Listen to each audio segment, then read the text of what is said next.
Por decir, me voy a ir al extranjero, ya que es un área en la que no se gana mucho dinero aquí. La motivación, ¿ustedes creen que su entorno realmente está motivado, que ve el cine como algo más allá, que pueden salir o que aquí se puede hacer cine? No está motivada, pero sí es competitiva. Cosas que yo no era mi responsabilidad. Por ejemplo, tenía que dirigir una escena y yo estaba apresurado, me miraban mal, me miraban feo porque yo quería ya producir o hacerlo bien. Yo la verdad estoy de acuerdo con que vos seas estricto, porque al final la imagen no miente. Algunas producciones que se ponen ese estereotipo de que tiene que mostrarse Bolivia, tiene que verse Bolivia, tiene que mostrarse la cultura de Bolivia. Muchas veces dicen, yo quiero hacer cine, pero los que quieren hacerlo, ¿no? Pero no dicen cine boliviano, sino simplemente cine. Son movimientos que puedan ayudar al cineasta boliviano a expresarse Y como que han despertado esas ganas de competir. en estos contextos y competir, ¿no? Yo sí tengo una discrepancia por ahí con algunas decisiones que ha habido.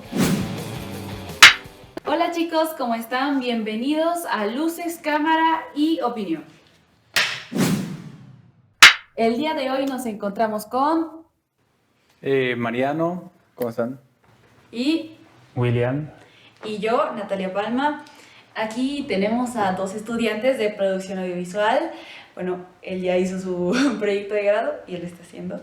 Así que vamos a hablar más que nada sobre lo que es la competitividad en el cine y próximamente de un concurso que se desarrolla aquí en Bolivia.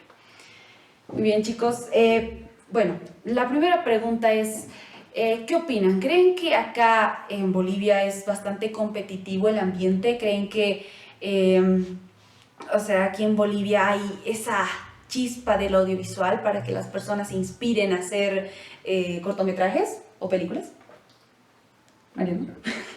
Yo creo que es algo que está como naciendo de nuevo, porque sí es verdad que yo he hablado mucho con directores de cine que me dijeron que había una oleada de emoción y motivación audiovisual donde todos querían hacer cine y querían producciones y, y querían transmitir, ¿no? Y me dice que es algo que se está viendo nuevamente, porque ha habido bastantes competencias que como que han despertado esas ganas de competir.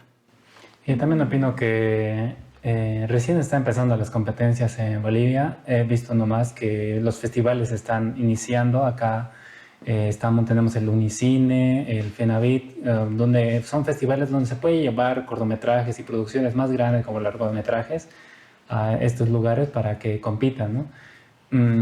Las propuestas que hay en Bolivia actualmente vienen del extranjero, pero también hay algunas que sí se han creado desde las mismas empresas de cine. Tenemos el ejemplo, el que decía de Unicine, Leones de Fuego, del Skybox, que no les vamos a hacer mucha publicidad, pero son motivaciones o tal vez son movimientos que puedan ayudar al cineasta boliviano a expresarse en estos contextos y competir, ¿no? Como explicábamos.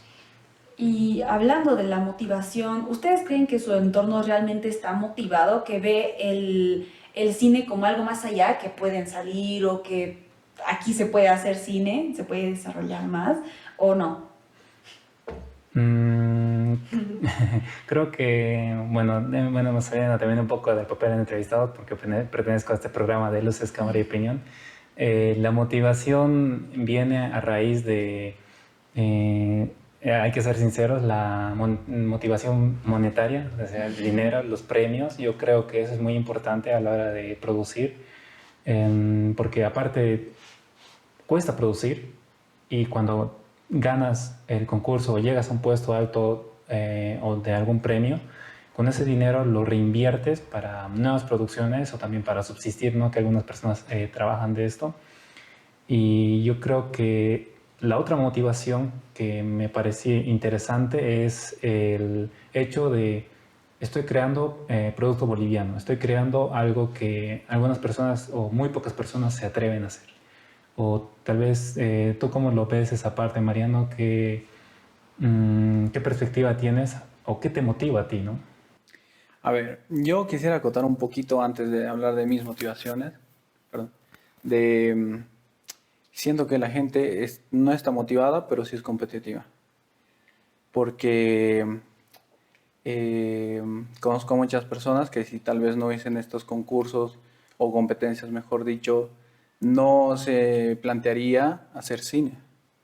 Entonces no es una motivación el cine para ellos por temas económicos y quizás por lo que dices también del cine boliviano, que muchas veces dicen, yo quiero hacer cine, pero los que quieren hacerlo, ¿no? Pero no dicen cine boliviano, sino simplemente cine, por no catalogarlo, ¿no? Por decir, me voy a ir al extranjero, ya que es un área en la que no se gana mucho dinero aquí.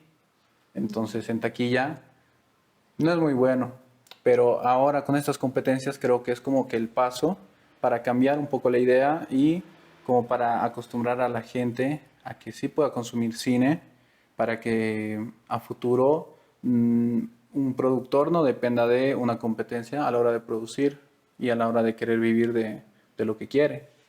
Entonces siento que no es tanto una motivación el cine, sino así las competencias solamente. Pero, por ejemplo, yo acá en la industria, aquí en Bolivia, muchos bolivianos tenemos ese como estigma, ¿no? De que aquí en Bolivia, que el cine boliviano, y mezclar eso a nosotros nos parece algo como bajo, y eso no está bien, o sea, cine boliviano debería ser lo mismo, decir cine chileno, cine argentino, o sea, es lo mismo, es cine. Entonces, el cine boliviano no debería realmente bajarnos o darnos baja autoestima, porque eso es algo que pasa en Bolivia. Las personas, como que el cine boliviano y así, y no muchas personas tampoco conocen de este cine. Entonces, ¿qué opinan de eso? La crítica social que dice Mariano me parece interesante, que influye, que desmeritamos estamos haciendo cine boliviano y vemos más allá, vemos las producciones de Europa, vemos las producciones de Hollywood, tienen más presupuesto, tienen más parte técnica y bien sabemos que esa parte está estigmatizada, no muy aparte de los artistas cinematográficos, en los artistas en general. Te vas a morir de hambre, no produces la suficiente dinero, no vas a producir lo suficiente para subsistir trabajando de esto. Y como decía Mariano, sí, estas competencias ayudan a que sí, se haga estigmatización, pero hay que, creo que romper esa parte y empezar a producir por pasión y también sin pensar en lo que vamos a generar. No estigmatizar también, decir, estoy haciendo cine boliviano, porque yo también he visto algunas producciones que se ponen ese estereotipo de que tiene que mostrarse Bolivia, tiene que verse Bolivia, tiene que mostrarse la cultura de Bolivia, cuando lo que en realidad tienes que hacer es producir un buen producto como lo quieres producir tú. No tienes que ser tal vez presuntuoso y presumir las producciones o lo que tiene la Bolivia en su cultura, sino también yo creo que hay posibilidad de la creatividad, no tiene límites y puedes mostrar lo que tú también quieras mostrar, ¿no? En esa parte me parece interesante. Claro, porque es como un signo de el cine boliviano, un signo de pobreza, tal vez. Eh, lo que dices, ¿no? Es encasillamiento. Y justamente eso como que se une a lo que iba a decir sobre mis motivaciones a la hora de hacer cine, que es contar buenas historias.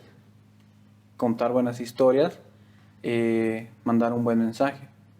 Pues esto porque mm, escuchaba el otro podcast que no hay contenido relevante actualmente que, que vos te acuerdes, que vos conectes. O sea, son pocas las películas que vos digas, salgas del cine y veas el mensaje, el lado positivo, el lado negativo, la, ¿cómo puedo decirlo? Mm, no, sino que solamente hablar sobre eso, pensar sobre eso, reflexionar sobre eso, pues no hay mucho. Entonces, pues ese es mi objetivo personal como futuro director que quiero ser y como asistente de dirección que soy ahora y como también estudiante. Entonces, esa es mi motivación y yo no me considero competitivo porque, por ejemplo, no puedo estar en el FENAVIT. No pude estar porque estaba con algunos proyectos, pero eh, cuando hablaba con amigos me decían, es que has perdido la oportunidad. Y yo digo, ¿perder la oportunidad de qué? está bien participar, conocer gente nueva de otros países, como han llegado, de poder mostrar también tu talento, pero no necesitas de una competencia para hacer eso, ¿no? Entonces, si algo a ti te gusta, si tú lo haces con otros objetivos que no sean simplemente ganar dinero o competir, entonces vas a hacer más por la industria. Y eso, quieras o no, va a cambiar cómo se consume el cine. Claro, y además de que el cine, o sea, tú eres boliviano, haces cine, es cine boliviano, cuentes la historia que cuentes, es cine boliviano. Y también, obviamente, el equipo de producción que tú tengas, si es más boliviano y así, es cine boliviano, ¿no? Creo que muchos tienen esa idea de que cine boliviano, mostrar Bolivia, la cultura, y no es así. Entonces, justo como decías, Will. Entonces, bueno, cambiando un poco más de tema para no irnos por los bordes, hay un evento que se realiza acá que se llama el 48 horas, del que, bueno, ambos, bueno, los tres hemos participado y quería saber cómo es que se enteraron o cómo se animaron a ser parte de esta Eh, competencia, ¿no? yo quisiera aclarar un poco. El 48 horas se hace aquí en Bolivia, pero es una propuesta del exterior. Ah, sí, sí. Y está el 48 Film Project, se hace a nivel internacional y muchos países participan. Y también está justo la iniciativa, hay otro 48 que seguramente nos puedes comentar, el 48 que justamente tu institución, que es la ESCA, lo realizó, al que yo también pertenecí en su momento cuando ahí hice mis historias de producción audiovisual.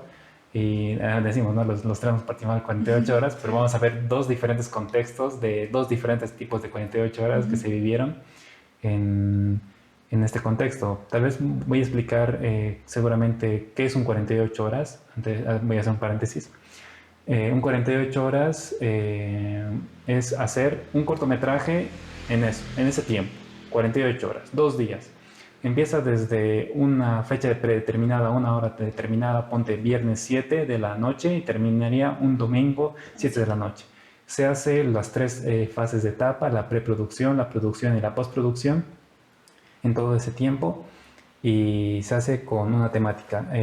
Ahora, tal vez nos puedes explicar tal vez la iniciativa que tomó, bueno, la ESCA o uno de los profesores, ¿no? de la ESCA, esta iniciativa. Tal vez nos podrías comentar a las personas que no conocen sobre este proyecto. Sí, bueno, nació la iniciativa, ¿no? del 48 horas, pero no sé si por un tema de derechos de autor o qué, pero no se nombró así, esto se nombró como Proyecto ESCA, que era el objetivo de hacer una competencia interna para determinar el equipo que iba a ir en representación del instituto. Entonces fue con una iniciativa que tomó a inclusive otras carreras que no son solamente producción audiovisual, fue diseño multimedia, incluso los de sonido participaron, que fue una forma de poner a prueba los conocimientos de todos, ¿no? Y fue eh, porque había muchos grupos que querían representar al instituto. Entonces dijeron, ok, no les vamos a dar la inscripción a todos, mejor hagamos una competencia interna y el ganador lleva un monto, o sea, se lleva un premio que le va a ayudar a financiar la inscripción o ya sea temas de logística, además, como vean el uso del dinero ellos, pero el premio era para eso, ¿no? Para la inscripción. Y el docente que tuvo la iniciativa fue el licenciado Johnny, que cuando había todos estaban en duda de, pues ya participaremos, quién va a ser el equipo que va a ir por el instituto, no sé qué, cuando todo estaba como en duda de decir, entonces, ¿quién va a ir? Y antes de que se desanimen los chicos, el licenciado dijo, bueno, vamos a hacer una competencia interna, habló con dirección académica, dijo, queremos hacer esto, los jueces van a elegir al ganador y lo vamos a hacer así. Entonces yo le agradezco al licenciado, la verdad, por ese sacrificio, porque fue coordinar él solo una competencia y lo hizo en cuestión de una semana y media o quizás una semana y lo hizo bastante bien. Y me parece interesante que se haya propuesto esa iniciativa y que muchas personas se hayan animado. a participar en ese proyecto. ¿Podrías comentarnos tal vez cómo se hizo la realización del proyecto, cuánto tiempo duró, quiénes participaron en el proyecto? Claro, como te dije, o sea, es lo mismo que el 48 horas, pero por temas de tal vez el copyright, fue otro nombre, ¿no? Pero fue exactamente igual. Hicimos el sorteo el viernes a las 7 de la noche, el sorteo del género que íbamos a tener, el personaje, o sea, un nombre que sí o sí tenía que ser, el atrezo y... ¿La profesión? No, creo que eso era todo. La frase. La frase. La frase también, sí. Sí, tal vez para explicar más detalladamente sobre estos puntos, sí, como dice, el 48 Film Project, 48 horas Film Project tiene unos derechos de autor, pero la iniciativa me parece interesante. Voy a explicar estos puntos aparte de hacer el 48 horas en ese tiempo, hay 4 elementos que se usan que hacen que el producto que salga sea único, es decir, que el guión sea original y no se haya producido antes. Esto se hace con esa finalidad y es el personaje. El personaje tiene que aparecer el nombre de la persona, nombre y apellido, escrita, descrita, hablada en una conversación o en un gaffer donde la persona esté frente a cámara, hablando, no frente a cámara, sino que aparezca en cámara. El objeto, que también lo mismo, tiene que ser mencionado, tiene que ser usado, puede también ser parte del fondo o aparecer como un cameo, pero tiene que aparecer sí o sí. Todos estos elementos tienen que aparecer sí o sí para que te hagan válido. El tercero sería la frase, una frase que tiene que aparecer dicha, también escrita, y tiene que estar entendida en el idioma original que se está produciendo el cortometraje. Y finalmente, no sé, la profesión, creo que lo agregaron este último recién, no estoy tan seguro, pero en otras gestiones no habían. La profesión tiene que pertenecer a la persona que esté interpretando del nombre. En el caso de este 48 horas Film Project fue Eric Rojas, tenía que ser un apicultor. Y el objeto también puede ser cualquier objeto y tiene que estar y aparecer en y el género, que no nos olvidemos de eso, se sortean 2 géneros que se puede usar los 2 o solo uno. Yo creo que con estos detalles también, para que no se pierdan en la conversación, ¿no? Porque Claro, vamos a sí. hablar un poco de la experiencia. Y también hay, o sea, esto tiene que estar bien usado, no solo estar puesto ahí, sino hay premios a mejor uso de línea, mejor uso del personaje, mejor uso de objeto, creo que también. Y entonces, a partir de todo esto, un equipo tiene que crear un cortometraje desde cero, que sí es bastante pesado, no se duerme nada. Entonces, bueno, chicos, la experiencia Sí. es una cosa así Sí, tremenda. es fantástica y sí, tiene que durar 4 minutos mínimo y máximo 7 7 minutos. minutos. Ahora, yo creo que podríamos pasar al tema de eh, hablar un poco de Las la experiencia, ¿no? Sí. Bueno, una de las preguntas que tengo acá es que cómo ustedes se llevan en el trabajo en equipo, si se respetan las jerarquías, ¿no? Del director, asistencia de dirección, sonido, cómo es que se lleva toda esa jerarquía, cómo se llevó en su caso en la ESCA, ya en Mm, el 48, ¿no? bueno, yo creo que lo único diferente sería el nombre de la competencia y la profesión, porque es algo nuevo y nosotros no lo usamos. Pero no sé si sea correcto, o sea, dividir por según qué categoría, pero bueno. Nosotros el trabajo en equipo lo hemos llevado bastante bien, porque a pesar de las diferencias que siempre hay de opinión, de pensamiento y demás, nosotros teníamos roles, entonces era como que cada quien respetaba su rol. Aún así, todos hacíamos de producción, porque necesitas conseguir muchas cosas, ¿no? Entonces, si le dejas solamente a una persona encargada de producción, esa persona va a enloquecer porque en 48 horas conseguirte todo, pues es muy complicado. Entonces, yo creo que el único cargo que no se ha respetado tal cual ha sido producción, pero luego todo lo que era sonido, gaffer, dirección, fotografía, todo se llega a respetar. Yo quisiera comentar en esa parte, sí me parece interesante porque justo hubo una crítica interna cuando nosotros estábamos realizando nuestro 48 Ujú. horas. eh, Fue que había un productor, sí, pero también tenía sus runners, sus encargados de producción Todo. y todos, o sea, todos dieron todo. O sea, ahí apareció, ahí lo voy a mencionar, una chica, Iris, que dio cosas para la Que ni producción. siquiera era de producción. Ajá, no era de Sí. producción y dio cosas para Presto y para justamente poder producir el 48 horas. También han traído las ropas los chicos, se ha pedido al equipo justamente que traen cosas y esa parte pues alivia un poco más al productor. Como lo dices, me parece interesante que sí, en esa parte te doy la razón Que de todos son producción. todos somos producción. Claro, porque a veces uno tiene una cosa y así, y en este caso, bueno, en la experiencia que tuvimos yo y William, yo fui directora, un poquito en contra de mi voluntad, pero fui directora. Entonces, esto me tuvo sufriendo mucho a mí. Y es eso, pues que le dimos todo el trabajo también a un grupo de personas cuando todos podríamos haberlo hecho. Además, que habían personas que únicamente estaban trabajando ya en producción, no en preproducción. Entonces, que pudieran haberse hecho cargo de algo, pero pues por la, ¿qué te digo? Por la falta de organización, tal vez, o por una rapidez en hacer todo, se nos fue ese detalle. Entonces, eso, producción, la verdad es un trabajo muy fuerte y me parece muy bien que sí sea algo que se haga entre todos. Ahora, otra pregunta es, bueno, ya empecé un poquito de esto, pero ¿qué es lo que no te gustó cuando participaste en el 48? Mm, ¿Qué es lo que no me ha gustado?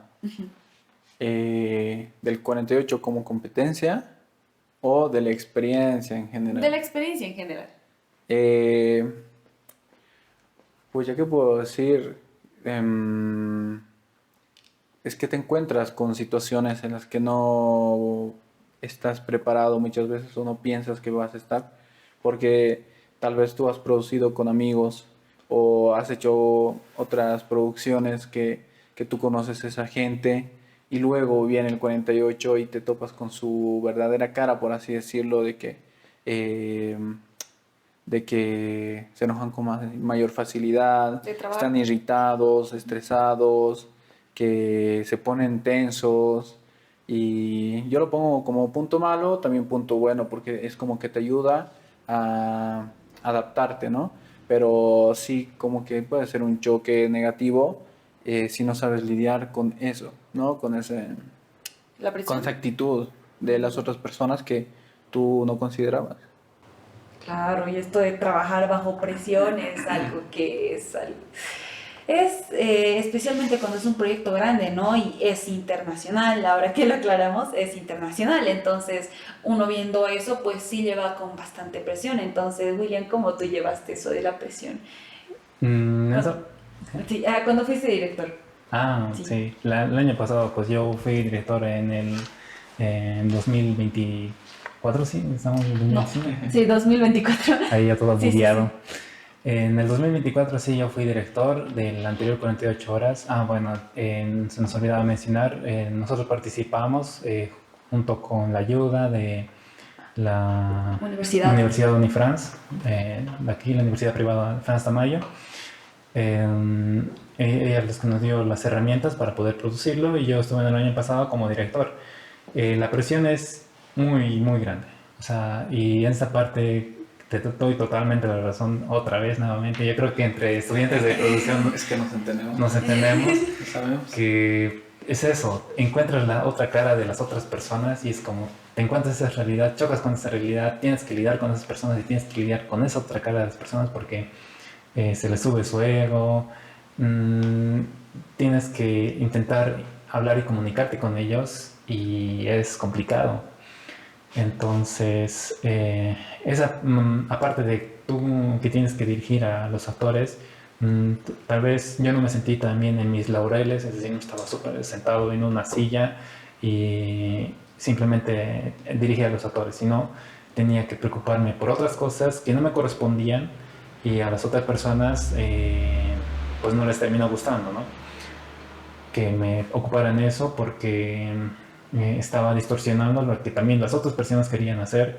y me presionaban a mí de cosas que yo no era mi responsabilidad. Por ejemplo, tenía que dirigir una escena y yo estaba apresurando y mientras producción no se movía y me miraban mal, me miraban feo porque yo quería ya producir o hacerlo bien las cosas. Hasta un problema que sucedió en esa producción fue que lo hemos puesto todo en un lugar, pero el lugar no me convencía para nada y pedí amablemente a producción que lo mueva a otro escenario, o sea, mueva las cosas para producirlo mejor o se vea en mejor condiciones, pero las personas no me apoyaron en esa parte en ese momento. Dentro de cosas buenas siempre hay cosas malas y eso me sucedió en esa experiencia cuando estaba dirigiendo.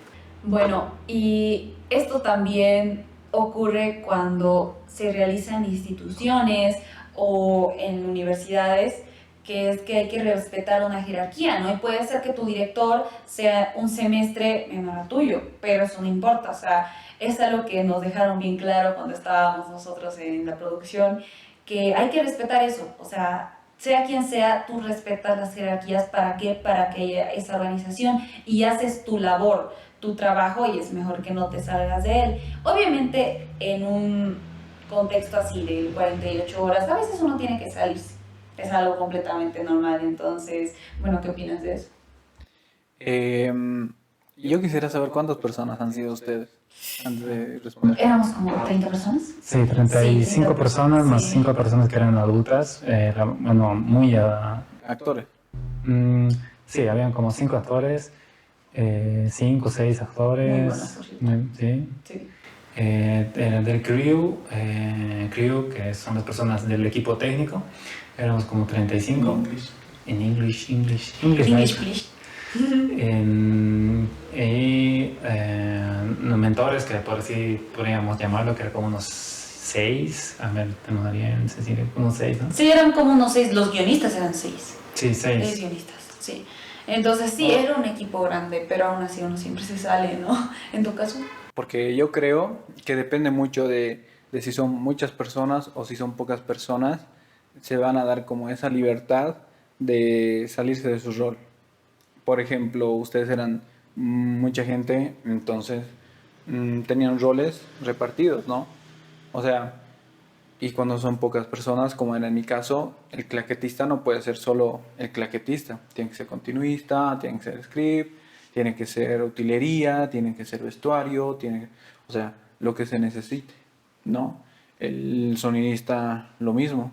El sonidista puede ser el gaffer, porque la cámara justo está ahí, entonces necesita que se mueva la luz. O sea, creo que aprendes a adaptarte mejor siendo un equipo más pequeño, porque tú sabes que no vas a poder con todo. En cambio, que cuando es un equipo más grande, yo creo que sí.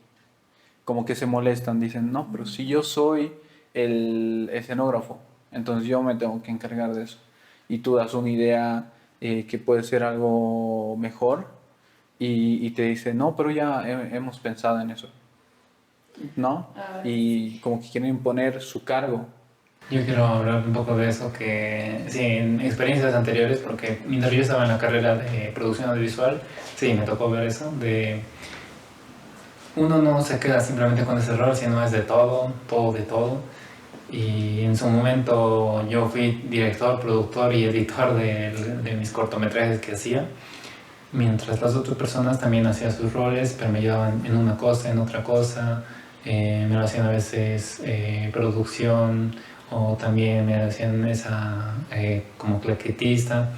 Y sí, yo creo que en esa parte, en las producciones pequeñas siempre sucede eso, de que las personas tienen sus roles, pero después de ahí van saltando de roles según a la necesidad del momento. Pero lo que pasó cuando participamos es diferente, ¿no? En un caso de universitario que no es tan así especialista en audiovisual, que habían personas con experiencia y personas sin experiencia. Entonces esto pasó que muchas personas no entendieran bien su cargo y no lo hicieran bien. Obviamente no por su culpa de esas personas, pero sí. Eso es algo que, la verdad, y justo fue pues cuando yo estaba dirigiendo y fue un poquito dolor de cabeza. Pero está bien, o sea, porque son personas que están aprendiendo y también no es o sea, sí, es parte, uno quiere ganar, pero también uno aprende mucho haciendo esta clase de producciones. Entonces, fue un aprendizaje para todos de cómo es que se mueve una producción audiovisual en tan poco tiempo, cómo funciona. Y eso me parece que es bastante enriquecedor de este proyecto. ¿Ustedes qué opinan? En esa parte te digo que sí, o sea, yo creo que las personas aprenden en ese momento. Y eh, voy a ser tal vez un poco mal hablado en esa parte.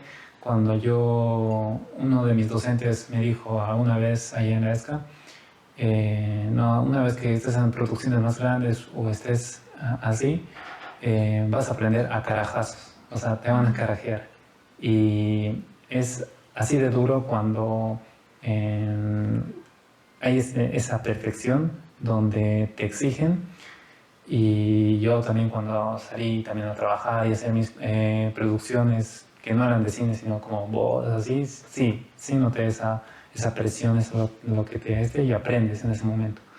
En esa parte sí no hay que culpar a las personas que tal vez no están interesadas mucho en este ámbito del cine o no están muy apasionadas, entenderlas que están aprendiendo porque somos eso, estudiantes, ¿no? Y que en esa parte creo que hay que cuidar y ser más amables a la hora de enseñar a estas personas, tener paciencia también. Y yo también he llegado también a un poco ser muy exigente a algunas personas y me han dicho que cuando hacía mis producciones, ¿no? Exigía mucho o era muy estricto en algunas veces, entonces sí sucede eso en las producciones, ¿no? Y seguramente en equipos más pequeños. ¿Qué tal en esa parte? Yo, la verdad, estoy de acuerdo con que vos seas estricto porque al final eh, la imagen no miente. O sea, si algo no está preparado, si algo está mal, se ve en pantalla y mucho más en el cine, se ve cada mínimo detalle, error, se ve. Y ya sea en bodas, igual, no importa. O sea, yo estoy de acuerdo con que vos seas estricto, porque es una forma de mejorar, pero la gente muchas veces eh, no se ha topado con la realidad del cine, ¿no? Entonces no sabe lo que es una producción seria y cuando llega a la producción seria dice, me trató mal, pero no te ha tratado mal. Es como el director que quiere que se haga como él ha pasado meses de su vida haciendo preproducción y se lo ha imaginado muchas veces, ha soñado un plano 25 noches y ha dicho, pues el escenario puede ser diferente, podemos hacer este movimiento de cámara. El director ha pasado por tantas cosas que en su cabeza y en su vida, que luego cuando está en la producción quiere que sea algo bueno, ¿no? Que se haga bien. Entonces obviamente está bien que sea estricto. Y la gente no está muchas veces preparada para ese momento, para toparse con esa energía. Porque cuando elevan la voz dicen, es que me ha tratado mal. No te ha tratado mal.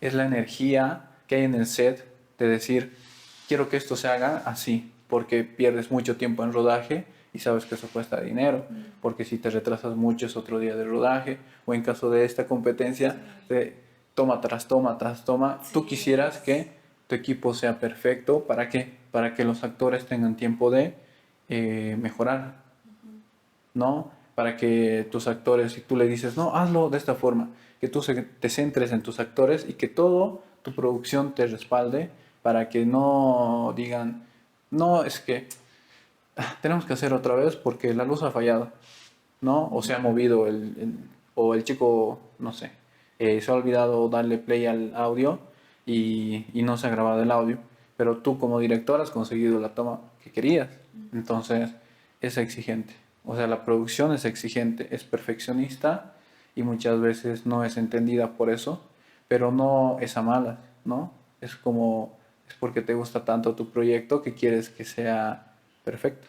Claro, y además las personas, o sea, aunque no sepan de audiovisual, y eso me he dado cuenta cuando justo el día de ayer fue la proyección de todos los cortometrajes de 48 horas, y uno aunque no sepa, mis abuelitos, mi familia y todo, o sea, uno se da cuenta. O sea, tú aunque no sepas, cuando las cosas están bien, no dices nada. Pero cuando algo está mal, algo, si te das cuenta, es muy perfeccionista el cine, tiene que hacerte entrar en una historia, que no parezca que estás viendo una pantalla, sino tienes que entrar en esa historia y para eso obviamente la exigencia es muy importante. O sea, ¿qué pasa si no seríamos exigentes cuando hacemos una obra de arte, cuando hacemos algo que hemos estado pensando tanto tiempo? Entonces, esa experiencia creo que nos ayuda a todos a, pues, aprender en esto y a, como tú decías, no ofendernos por lo que pasa, o sea, porque estamos aprendiendo y uno siempre aprende haciendo. Ese es el lema de la U. No, Y bueno, Wilton, ¿qué opinas? yo creo que en esa parte, eh, sí, una persona que tiene que también tener paciencia con las personas con las que está tratando y también paciencia como está siendo tratado, porque pues hay algunas personas que se ofenden muy rápido o demasiado les afecta algo y se terminan distorsionando, haciendo un mal uso de este teléfono descompuesto. Ay, así me ha dicho. Ya no quiero hacer cine nunca más. Y yo creo que esa parte, creo que hay que tener cuidado, sí hay que tener tacto, también es un poco también de ser amables con las personas. Y esa parte de, sí, de la predicción, una persona siempre en ese tipo de ocasiones puede fallar algo y hay que evitar lo más posible que eso pase. Y yo creo que eso nos ayuda en nuestro crecimiento cuando sucede algo. También ser muy fuertes con la frustración, porque a veces es frustrante cuando algo no sale bien y que nos pasa, nos ha pasado seguramente, y bueno, a mí me ha pasado. Y entonces hay que esa parte también saber superar, ¿no? Con los artistas es así, o sea, todos los que hacemos audiovisual, arte, música, somos artistas, tenemos que estar acostumbrados a frustrarnos porque tú, una vez una persona muy inteligente dijo esto, que es que hazlo, síguelo haciendo, vas a fracasar pero no importa, tú continúa. Y eso es algo que a mí me marcó bastante. Bueno, ya yendo con la pregunta para cerrar un poquito este podcast, ¿qué opinan del resultado, o sea, de la jura de todo esto, ¿no? ¿Ustedes se sintieron satisfechos con los resultados de los ganadores, quiénes fueron los perdedores? ¿Se sintieron, o sea, están como de acuerdo con lo que pasa aquí? Yo quisiera hacer un paréntesis. Uy, polémica. Salseo del ESCA. Desde el momento que estábamos grabando esto, todavía no hubo los premios ni los ganadores del 48 Film Projects Bolivia, pero del proyecto es que así me interesa mucho saber qué sucedió ahí, qué entremañas hubo. Pero quisiera hacer también una crítica de ayer nomás se realizó una producción cerrada como una premiere y los productos extra cámara lo mencionabas, me gustó mucho tu comentario de que el año pasado era como 50-50, mitad de las producciones estaban bien y mitad de las producciones estaban más o menos que no tenían un buen resultado. En esta oportunidad me gustó muchísimo que hubo muchos equipos que participaron y hubo, como te podría decir, para mí un 80%, el 80% de las producciones. Yo como 3 nomás que estaban más básicos, pero pues sí, una mayoría me subió bastante la vara, o sea, porque yo dije todos era como los años pasados que hacían lo mínimo, ¿no? Como hablábamos, pero no. Sí, o sea, resultaron muy buenos productos. Muy buenos productos audiovisuales, me gustaron muchísimo y dije, cualquiera de estos cortometrajes puede representar a Bolivia, porque se nos olvidaba mencionar y creo que es buen momento para mencionarlo. En el 48 Film Project Bolivia, el corto ganador va al Filmapalooza, donde participa con otros cortos. Entonces es el mismo concurso, así como el proyecto ESCA, o sea, entre los equipos, uno sale el equipo ganador y representa el 48 horas, y del 48 horas pues va a representar al Filmapalooza. Entonces yo creo que, como digo, cualquiera de esos cortos es digno de representar a Bolivia, porque me parece interesante esta parte. Ahora quisiera conocer tal vez cómo fue la experiencia del proyecto ESCA. Wow, yo no estaba en la proyección del 48, así que no sé todavía, está ahí pendiente porque quiero ver ahí qué tal, cómo ha salido todo. Pero en el 48 del ESCA es como que, pues más estudiantes, ¿no? Quizás ahí ha habido un poco más equipos grandes e incluso tal vez equipos profesionales que se han metido, ¿no? Aún así, me gustó mucho el resultado de los proyectos, de, de las producciones. Estoy totalmente de acuerdo con el primer lugar, pero hubo otras que fueron cuestionables, a mi parecer. No, sin la crítica. No voy a decir cuál, pero sí, o sea, considero que eh, es parte de el jurado también, ¿no? Cómo valora el uso de todos estos elementos. Entonces, como es algo tan a veces subjetivo, está abierto a errores.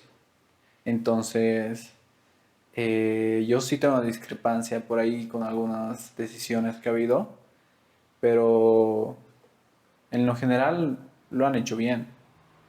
Y se ha visto la iniciativa, que era lo más importante, porque se pensaba que no habían equipos y que solo iba a haber uno o dos. Y luego han aparecido 10 equipos y pues hubo buenos resultados. No, y además que tú realizando, o sea, cuando tú ves tu proyecto, tú le tienes ese cariño a tu proyecto, ¿no? Entonces tú en un inicio que se presenta ya, porque la jura es rápido, ¿no? O sea, pero ya pasa tiempo y tú ya ves los errores, pero al inicio tú viviste todo el proceso en el que lo hiciste, entonces le llevas un cariño, entonces tú dices, no, el mío es el mejor, el mío está muy bueno, al menos tengo que tener tales nominaciones y así, pero después lo ves y realmente no, y después ya entiendes por qué tuviste esas nominaciones. Entonces eso tiene mucho sentido cuando uno al inicio no se siente satisfecho con la jura, porque tu producción, tu corto es como tu hijo, tú lo ves y es tu hijo y tú, para ti es perfecto, pero Lo pues proteges. entonces eso, ¿no? Es así, entonces parece que una tercera persona ya que no es parte de todo esto puede ver esto de una forma más crítica y ya decir, no, esto es así, esto es así. Y para mí me parece justo. O sea, tal vez para los que lo hacemos es frustrante, pero es justo. ¿Tú qué opinas? Sí, el proceso de la jura, que seguramente va a ser, espero que sea bastante profesional y que sea muy objetivo. En ese tema yo creo que se tiene que considerar todos los elementos porque cuando se ve una producción y en ese contexto de los concursos, se tiene que ver, el argumento tiene que estar bien, la producción, el video tiene que estar bien y el audio tiene que estar bien. Sin esos elementos, si alguno de esos elementos flaquea, yo creo que el producto tambalea y no puede ser tan bien calificado. Pero si tiene los tres, yo creo que ese tiene que ser el ganador, ese va a ser el ganador, definitivamente. Yo creo que también así han debido analizarlo en la ESCA, o tal vez tienes algunas críticas del... Sí. Ha habido géneros que sí eran como un poco ambiguos, como te digo. Entonces se han calificado de diferente manera, pero todo lo que era imagen, sonido, ha sido, y el uso del sorteo, entonces ha sido como... eh, sí, o sea, ha sido bueno. Pero hay algunas decisiones que dices, uy, ¿cómo él ha sido fotografía? ¿Me entiendes? Porque tú en tu cabeza dices, ah, lo que dices tú, Nat, que en tu cabeza tu fotografía es la mejor y tú lo defiendes. Entonces yo creo que nos ha pasado un poquito eso tal vez, porque eh, ha sido como, no frustrante. Por suerte nuestro equipo ha aceptado como estos resultados de forma... Críticas eh, constructivas. no crítica constructiva, de forma chistosa. O sea, nos hemos reído, hemos dicho, ya ni modo, así como, hemos chisteado, ¿no? Y no lo hemos tomado a mal. Eso es algo resaltante que diría de nuestro equipo, que a pesar de que no ha salido como nosotros esperábamos, hemos visto el lado positivo y para mejorar. Claro. Y una vez, bueno, hago un paréntesis, que una vez un licenciado que tenemos dijo que el audio es el 50% de un audiovisual. Es el 50%, es demasiado importante. Entonces, es algo que es siempre lo que se flaquea, especialmente cuando uno está iniciando, incluso cuando uno sigue, porque siempre ve lo visual, ¿no? Porque es audiovisual, pero uno ve lo visual, ¿no? Entonces, que este plano, que esto y el audio. Entonces, bueno, esos comentarios nomás. Y respecto a lo del cine, ¿no? ¿Tienen algo más que agregar? Es como una banda. La imagen es la guitarra, que pues así súper visual, ¿no? Que punteos y tal. Y el sonido es como el bajo. Entonces el sonido se siente. Pero vos cuando notas la ausencia, cuando ya no está, igual que el bajo. En una banda, cuando no esté el bajo, tú dices, sí, me falta algo. Y no sabes el qué, hasta que llega el bajista y empieza, y ya dices, se formó todo. Entonces lo entiendes. Y con lo audiovisual pasa un poquito lo mismo. Que tú dices, no, pues ya está. Piensas todo lo de la imagen, tal como va a ser, los colores, la paleta tal, el lugar. Y luego muchos dejan de lado el sonido, pero ven el resultado y dicen, ¿por qué? O sea, ¿por qué le falta esto? Y se dan cuenta que es el sonido. ¿Listo?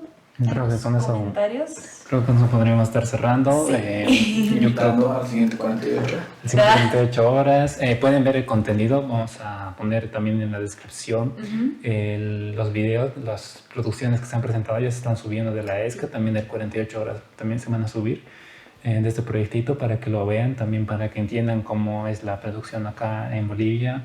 Van a poder seguramente ver el corto que has producido, van a poder ver nuestro corto. Y van a, en esa parte, yo creo, van a ahí poder apreciar y también hasta ser ustedes los jurados de esas producciones. Entonces, eso lo vamos a poner aquí abajito en la descripción. Yo creo que estamos cerrando también con nosotros nuestro podcast. Para que Hablando de... Sí. Síganos en nuestras redes, chicos. Facebook, Instagram, YouTube, TikTok, como Luces, Cámara y Opinión.